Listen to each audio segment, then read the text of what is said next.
మంజీరా నది 7 పాయలుగా చీలి ప్రవహిస్తున్న ప్రాంతం జనమేజయుని సర్పయాగ స్థలిగా ప్రసిద్ధి చెందిన పుణ్యక్షేత్రం.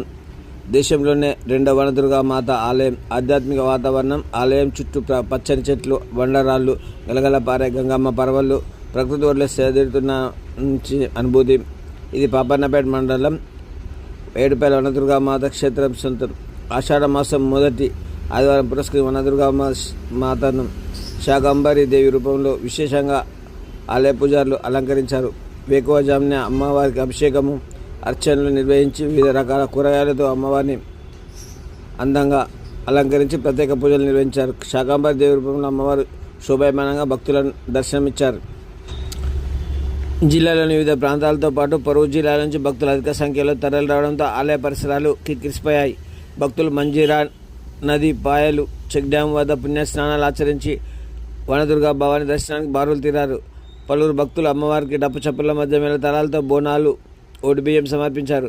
మరికొందరు భక్తులు తలనీలాలు సమర్పించి మొక్కులు చెల్లించుకున్నారు. భక్తులు జయ జయధ్వానాల మధ్య ఏడుపాయల వనదుర్గా భవాని క్షేత్రం ఊరెత్తింది. చల్లగా చూడమ్మ వనదుర్గమ్మ తల్లి అంటూ భక్తులు వేడుకున్నారు. ఆలయ అర్చకులు పూజలు చేపట్టి భక్తులకు తీర్థ ప్రసాదాలు అందజేశారు. ఆలయ సిబ్బంది ఏర్పాట్లు చేశారు. భక్తుల ఆలయ పరిసరాల్లో షెడ్లు, పచ్చని చెట్ల కింద భోజనాలు చేసి ఇళ్లకు తిరుగు ప్రయాణమయ్యారు.